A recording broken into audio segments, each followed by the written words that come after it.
लोगों को नमस्कार। पिछले कई दिनों से एक विवाद देश में पैदा किया जा रहा है कि भारतीय जनता पार्टी और नरेंद्र मोदी जी की सरकार संविधान से इंडिया शब्द हटाना चाहती है और इसकी शुरुआत किसी छोटे व्यक्ति ने नहीं की।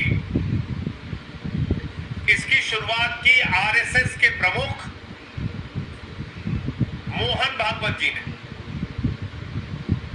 मोहन भागवत जी ने कहा कि इंडिया शब्द हटा देना चाहिए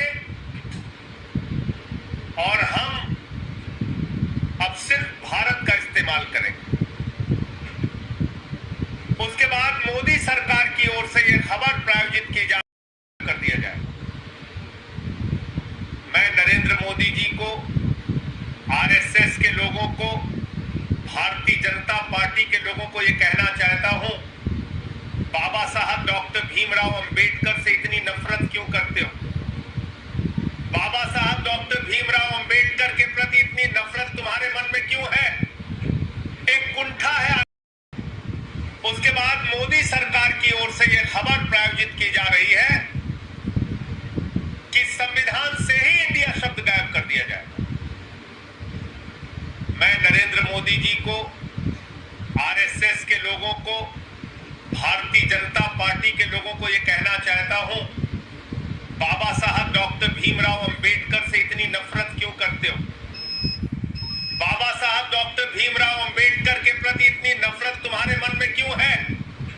एक कुंठा है आरएसएस में, एक कुंठा है बीजेपी में कि उनसे जुड़ा हुआ कोई व्यक्ति इस देश के लिए कोई किताब नहीं लिख पाया, कोई मार्गदर्शन नहीं दे पाया, हमेशा नफरत फैलाने का काम किया। लेकिन वंचित समाज से उठकर बाबा साहब डॉक्टर भीमराव अंबेडकर ने देश का संविधान लिख दिया। इस बात की कुंठा आरएसएस के मन में है, बीजेपी के मन में है और ये कुंठा उनको सताती रहती है।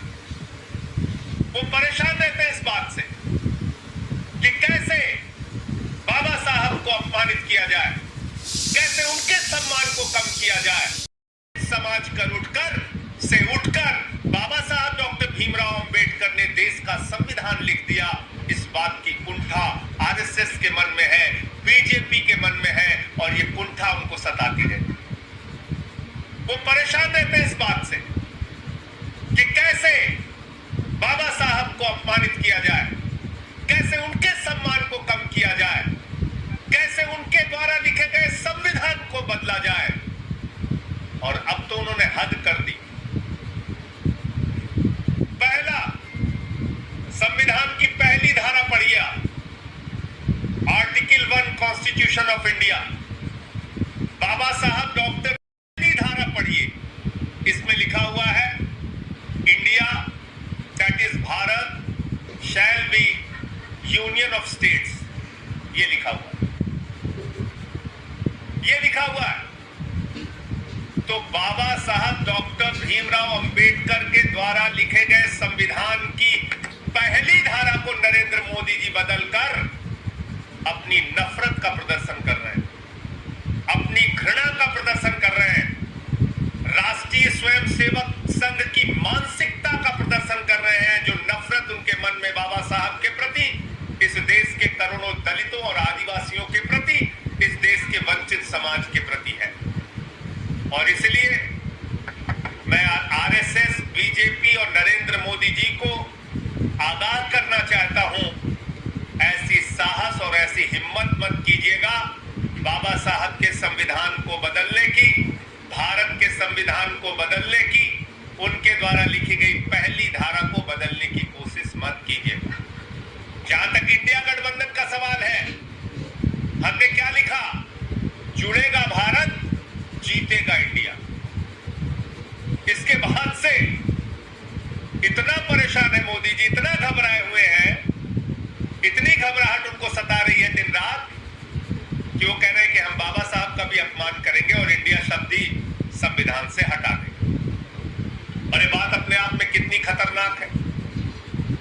IIT, Indian institute of technology, IIM में इंडिया, इसरो में इंडिया, एम्स में इंडिया, कहां से इंडिया हटाओगे? और मैं तो सोच रहा हूं कि भारत की सरकार नरेंद्र मोदी जी इस देश के ऊपर तीसरी नोटबंदी लागू कर देगी, क्योंकि मैंने नोट देखी, ये 100 रुपए की नोट, इसमें क्या लिखा हुआ है? रिजर्व बैंक ऑफ इंडिया, इसमें लिखा हुआ है रिजर्व बैंक ऑफ इंडिया। अब इसमें अगर लिख दिया जाएगा रिजर्व बैंक ऑफ भारत, तो नोट तो चलेगी नहीं। तो पूरे देश में नोटबंदी लागू करने जा रहे हैं Modi ji. Reserve bank of India के नीचे क्या लिखा हुआ है? रिजर्व बैंक ऑफ इंडिया के नीचे लिखा हुआ है guaranteed by central government. Central government भी लिखा हुआ है और रिजर्व बैंक ऑफ इंडिया भी लिखा हुआ है। मोदी जी, क्या आप इस देश में तीसरी नोटबंदी लागू करना चाह रहे हैं? जो लोग अपने घरों में पैसा लेके, जिनके पास पैसा है 100 की 500 नोट से भी इंडिया हटा देंगे। पहले कहेंगे सब लोग नोट जमा करो। ये कैसी मानसिकता है आपकी? क्या करना चाहते हैं? आपसे कुछ होता तो है नहीं। 2 करोड़ रोजगार देना है नौजवानों को, नहीं होता आपसे। किसानों का फसल का दाम दोगुना करना है, नहीं होता आपसे। महंगाई कम करनी है, डीजल का, पेट्रोल का, सरसों के तेल का, गैस के सिलेंडर का, किडनी का, कैंसर का, टीवी की, हार्ट की दवा का, सबका दाम बढ़ाते जाते हो। कहा था 2022-15 अगस्त तक सबको पक्का मकान दे दोगे, वो भी नहीं होता। 15 लाख हर खाते में दे दोगे, वो भी नहीं होता आपसे।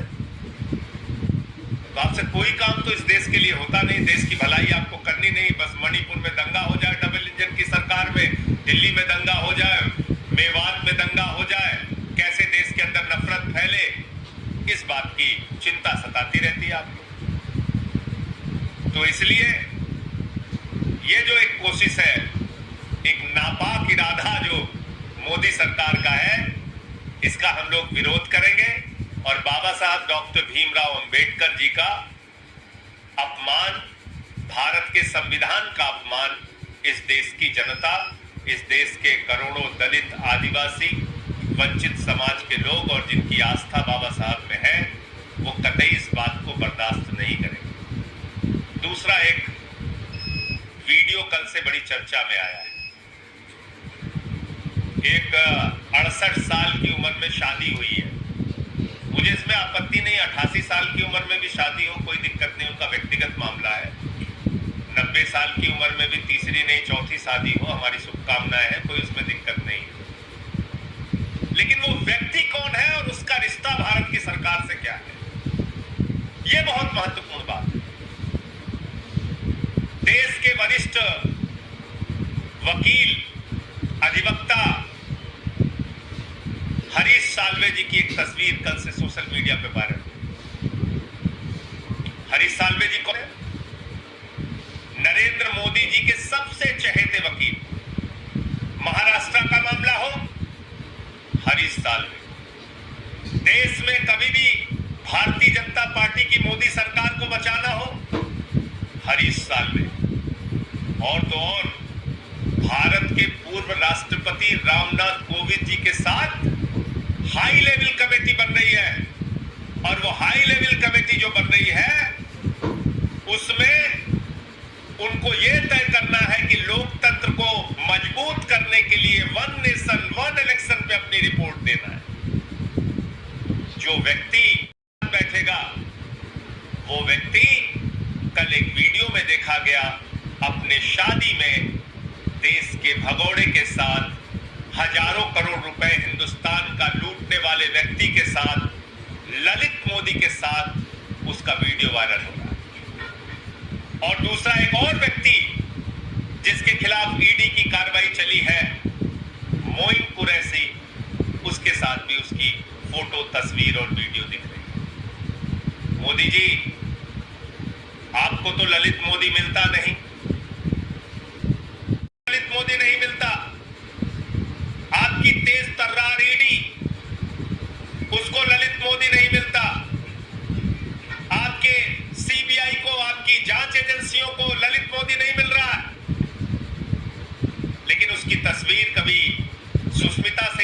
साथ आती है, कभी आपके सबसे चहेते और प्रिय वकील हरीश साल्वे के साथ आती है। ये मसला क्या है, ये माजरा क्या है, इसके पीछे की कहानी क्या है? क्या आपने संरक्षण दे रखा है?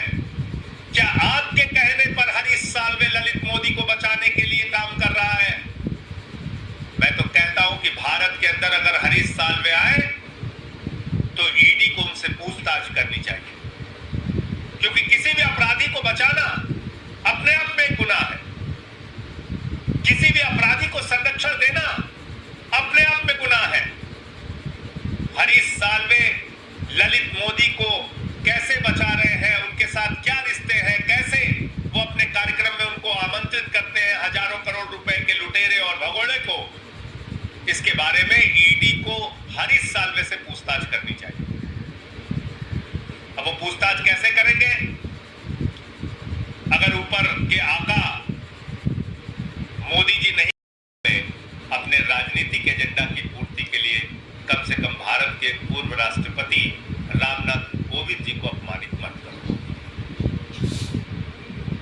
उनको जब सम्मान देना था, प्रभु श्री राम के मंदिर का शिलान्यास हो रहा था, तो जो एक घृणित मानसिकता है बीजेपी और आरएसएस के मन में, वहां पे भागवत जी जाते हैं, वहां पे योगी आदित्यनाथ जाते हैं, योगी आदित्यनाथ के साथ उत्तर प्रदेश की राज्यपाल जाती है, लेकिन भारत के प्रधानमंत्री जाते हैं तो भारत के तत्कालीन राष्ट्रपति, क्योंकि वो दलित समाज से आते हैं, रामनाथ कोविंद जी, उनको नहीं बुलाया गया अयोध्या के प्रभु श्री राम मंदिर के